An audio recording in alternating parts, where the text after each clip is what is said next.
Well, hi there everyone, this is Denise. Hope you and yours are well. As we cycle through August, and for many of you I know, because of the conversations I've had over the past few weeks, everyone's getting themselves completely ready for the back end of the year.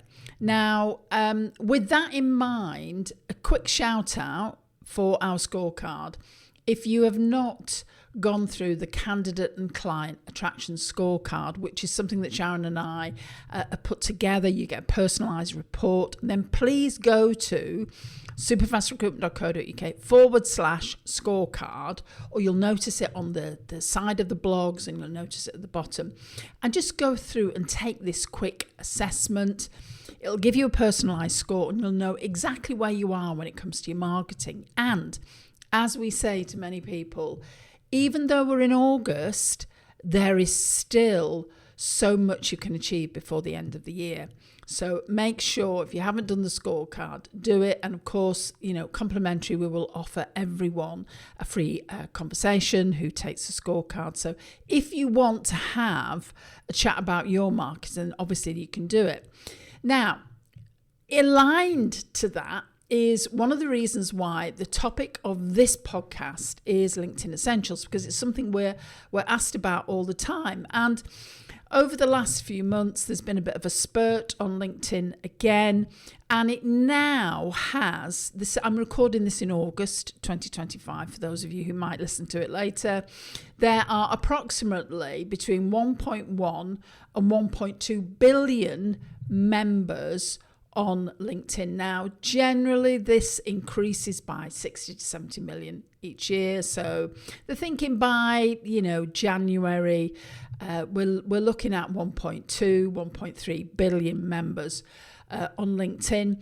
No, not all members are active. However, that is a rich database of people that you can work with. So that is one of the reasons why we wanted to talk about LinkedIn and LinkedIn Essentials.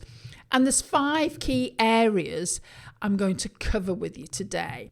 Starting at number 1 then, let's look at making a great first impression with your profile graphics and image. And ironically, my great nephew and his fiance, who are actually getting married next month, came up to see us. This weekend we're actually going to look after their dog whilst they're away on honeymoon. And he was talking about he's just started a new management course, and he tends to dress very different to everyone else. So a lot of the other guys there are wearing t-shirts and ripped jeans and various other things, and he works in an engineering company, and he wears his chinos and his polo shirt, and he does it because he knows that making a good impression works. And I think, sometimes we can forget about that, and we can forget about when we first land somewhere, like somebody landing on your profile. What does your profile communicate? So let's just talk first of all about your profile image, making the right impression, and let's just start with the basics. Your header banner, and obviously LinkedIn put a classic sort of very muted colour banner there. You can create your own. You can go to Canva and you can look at all different LinkedIn banners that you can use there. With our Superfast Circle clients, we actually have some created for them that they can use. But listen, you can go and do that yourself. Go and have a look in Canva and make sure that you're making the right impression. So, if you want to consider, what should I be putting in there, then go and have a look at mine or go and have a look at Sharon's, and you can see it's on brand. We use the same colours, and of course you can do that with Canva. We have a professional headshot. People like to know who they're working with, and it's really interesting. Go and have a look at lots of the data on LinkedIn around impressions and people staying on profiles longer with those profiles that have a professional image. Nothing wrong with a picture of you with your mates or with your friends or at a wedding or whatever. However, just get a professional headshot. It makes such a difference. Make sure that you get your face on, you are looking directly into the camera. Eye contact's a big thing, and you have your shoulders in the image. And literally, you don't have to get a professional headshot. I don't want any photographers shouting at me, but you don't really need to get a professional headshot. We've all got smartphones with amazing cameras, and you can do that. So make sure that you use all that you have available to you, like Canva, like the images in Canva, like your smartphone, and create something that is professional and looks professional and also has your contact details so people get in contact with you. And remember, of course, you want to appear professional but approachable. So as I say, forget the holiday shots. Make sure it's high quality. Make sure it's recent.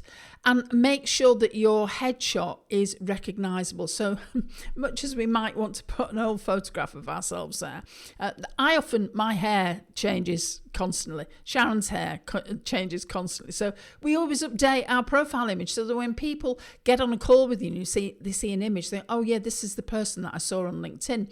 And also consider your personal brand. If you're targeting the more corporate style, then dress accordingly. If you're not, then dress however you think is appropriate for your brand.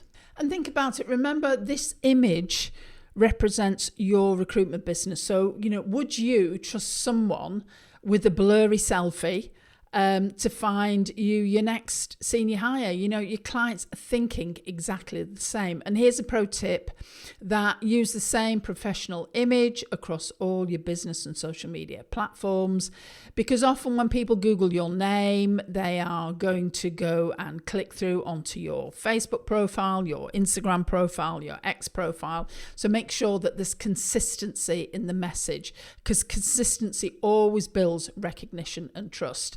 Now, the next thing that's important is your About section. Now, your About section is going to be looked at by anyone that you go and, you're trying to reach out and connect with somebody. They're going to go and check you out. So it's really prime real estate for you. It's where, you convert profile visitors into connections and connections into clients and into candidates. So most recruiters waste this space by, literally putting a pretty boring summary, often taken from the resume or the CV. Instead, think of it as your elevator pitch that needs to answer key questions going on in somebody's mind. Who do you serve? What problems do you solve? What makes you different? How can people get in touch with you? So when you do this, you can structure your About Us section around that. And here's a hot tip: go and have a look at mine. We help our clients actually get their profiles correct, because we know how important LinkedIn is. But go and have a look at my profile and you'll see the structure that I use. And if we're not connected, then of course reach out and connect with me. That would be fabulous. Now, the other thing I just want to say about your profile before we get on to what you share on LinkedIn is make sure that your profile is filled out. And when I say that, depending on whether you have the creator mode switched on, whether you are on a paid version of LinkedIn, then make sure that you're using your featured section. Make sure that you have a newsletter. Make sure that your profile is full of content. Get recommendations, because it's very easy for people to say, oh, well, I'll just do my profile image and that's it. Don't, because attention to detail really matters. And just like anything online, the more information you put out there, the more you are likely to appear in the search engines. And that's what we want, because we want people to be finding us on LinkedIn, so that they can make a valued decision about, is this the sort of person that I want to work with? Now, third thing I want to talk about is posting valuable content. And I threw some data at you earlier about, 1 billion plus people now on LinkedIn. And what's interesting is that less than 4% of people post regularly. So they're really losing out in being in front of the market. And content is where recruiters can shine, or unfortunately they can totally disappear. Here's the reality: content marketing will generate 3 times as many leads as traditional marketing, and it tends to cost well over 60% less. But here's where most people get things wrong. All they do is post about the jobs that they have. And let me just get clear on this. There is nothing wrong in posting about your jobs. However, it is really useful to be posting insights as well. And that insight then is from your content that helps to build your personal brand.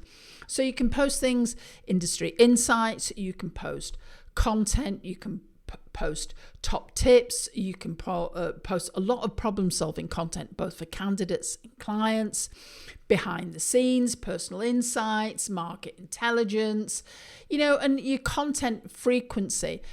The more you post, the better it is for you.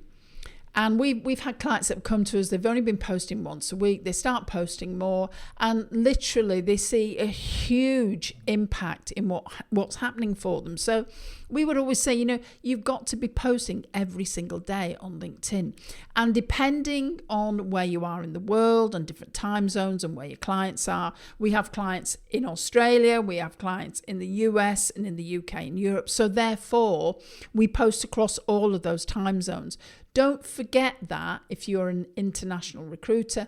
And remember that people go onto LinkedIn at different times. So, post things in the morning, post things at lunchtime, post things at tea time, post things in the evening, because people will be there looking at what you're posting and they're looking out for it. This is all about positioning you.